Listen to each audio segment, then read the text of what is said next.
Hey there, guys.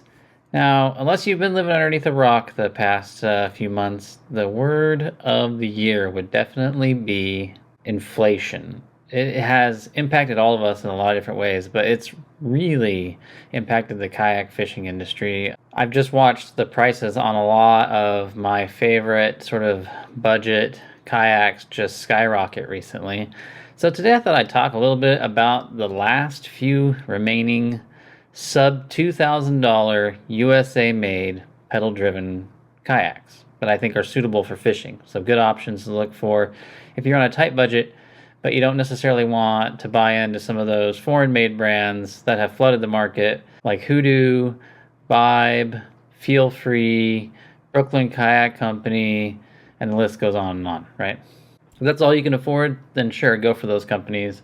But I still like to support those American brands, and I've just noticed that the American brands tend to have a little bit higher quality on their products. Okay, I think part of the reason I was really inspired to make this video is that the Old Town Salty 120 PDL, which is like my favorite kayak at the moment, one of the reasons I really loved it is it was sub $2,000. I think it was like $1,900 not very long ago, and now it's almost $2,500. It went through two very quick price increases, and I was just really disappointed to see that happen. I'm sure there's good reasons for that because everything's getting more expensive, but it really gave me pause. Like I wanted to step back and be like, well, is there even a decent American-made pedal-driven fishing kayak out there on the market anymore under $2,000? Likewise, the Perception Pescador Pilot 12, which was also a long time standard sub $2,000 American-made kayak. It wasn't perfect by any means, but I know a lot of people got their start in that kayak. That thing was well below $2,000. Now it's like $2,200. Like just jumped up like an incredible amount. So I did some sleuthing on the internet, and I also just paid close attention to what's going on in the industry. And last year, Hobie rolled out with their Passport R at ICAST. It was a rotomolded version of their inexpensive thermomolded kayak, the Passport. And there was a lot of sort of like, people weren't very excited about it because it was just basically taking a thermomolded kayak and making it rotomolded. But I would never buy a thermomolded kayak because they're just not durable. So I was actually quite excited to see this, not because so much I'm in love with Hobie or the Passport, but their price points were really good. Like they made sure to come in underneath that sub $2,000. You can get the 10.5 foot Passport for $17.99 and the 12 foot for $19.99. So they just squeak in there, but still, I thought that was a brilliant move. While all these other companies are just jacking up the prices on their rotomolded kayaks, Hobie rolls out with a real basic fishing kayak for sub $2,000, American made. I mean, that's actually not a bad business idea. So they got a lot of guff for it, but I thought it was actually a really smart move on their part. So they came out with a 10.5 foot and a 12 foot model. They're 34 inches wide, so probably wide enough to stand in calm conditions. The 10.5 foot has a 325 pound capacity. The 12 has 400, so not a ton of capacity, but enough if you just want to go out and do some light fishing and you're not a bigger person. They're fairly lightweight, so 65 and 73 pounds respectively on their weights, so they're going to be pretty easy to load and unload, which is great for somebody who's just getting into the sport or just wants something to use occasionally.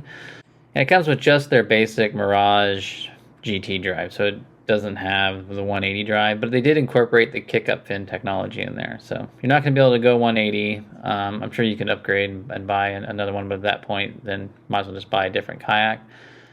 But if you're mostly just trolling or getting from point A to point B and you don't need to be able to turn on a dime, it's fine. It's a proven drive system. Shouldn't be an issue.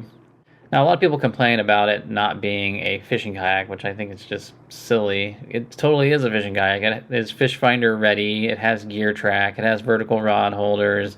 It's got a place for a power pole or some sort of anchoring system on the back that's reinforced. So yeah, I mean, it's a solid option for somebody looking at a sub $2,000 fishing kayak. And also, you get your paddle with it. I mean, most brands don't want to give you a paddle, and that's still another $60 to $100 even if you buy a cheap paddle. So that's a solid deal. I think the Passport was a brilliant marketing idea on Hobie's part. Now there's a second brand I want to talk about, and that is Lightning Kayaks. I think they're out of Wisconsin, kind of a newer company, spearheaded by a couple different people, but I know Robert Field, he's a very popular YouTube kayak angler, is there working in their sales, and they had Tim Niemeyer, who was the founder of Ocean Kayak, the father of Sit on Top Kayaks, was part of their design team. They have a couple different pedal-driven kayaks. They have the Striker HD, which is a 12-foot pedal-driven kayak. This uses the first generation Hobie drives that the patent has since expired. Then they have the Kick 106, which is just a smaller version. Looks like it's a little bit more aggressive bow on that one. And the Kick 106 retails for $16.99, and the Striker is $19.99, so just squeaks in there. Challenge with this brand is like they are really mostly just Southeast United States. I think they got like one dealer in the West in Utah. So if you pay shipping, you're going to end up paying over $2,000 for them, unfortunately. But you know, they're still a decent option, American made, so can't complain there. So as I said, the Kick 106 is a 10.5 footer. The Striker HD is 12.5 foot. I think they're 33, 34 inches wide, so plenty of stability. Plenty of space, especially on the Striker. It's a little bit bigger kayak. And they have decent weight capacity. I know the Striker can take up 400 pounds, but still weighs less than 80 pounds stripped down. That's great. I mean, it's a solid option. It comes with gear track, cockpit, and in the stern you get vertical rod tubes, and you get a recess with a kick plate or cover plate over the top of it to protect your transducer, which is something that a lot of companies don't have. So yeah, it's just a really smart, simple design to me, and would be a good option if you can just find some way to get your hands on one without having to pay for shipping. Now the last one I'm going to talk about is an interesting story, because this is a kayak that was once made by a very popular kayak company, and they discontinued it, and then it was resurrected by another kayak company. This is the first time I've seen something like this. I mean, the two companies are related, same ownership, but I've never seen that kind of transition.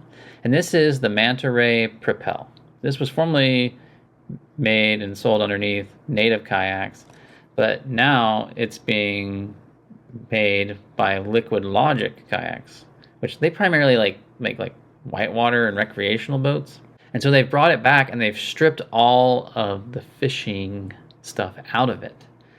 So you don't have gear tracks or rod tubes. All the space is there for it, though. And it looks like a very fast kayak. I know that several people who had one and said they loved it just because it's very fast. It has an extremely aggressive, sharp keel, and none of that aircraft carrier flare out in the back. That thing sweeps back in and looks like a speedy kayak. Like it looks like a kayak should look like, in my opinion. So it's a 12'2" kayak, 33 inches wide, so kind of skinny, and only has a 325-pound capacity. So this is not a kayak designed for big anglers and tons of gear. This is a fast, lightweight kayak with 70 pounds with a very aggressive keel and bow, and I'm very intrigued by it. Now, it has a reputation, which I'm going to talk about in a sec, but it does, right now, they brought that thing back. Granted, it does no rod holders or anything. If you had the time, you could just rig this thing out to be a fishing kayak with it, spending a couple $100 more on stuff, gear tracks and whatnot. It's retailing right now for $16.99. That is really cheap. Same propel drive that Native Kayaks use. That's a really good deal. It does have a recess for a transducer underneath the hull still, I believe, but everything else is gone.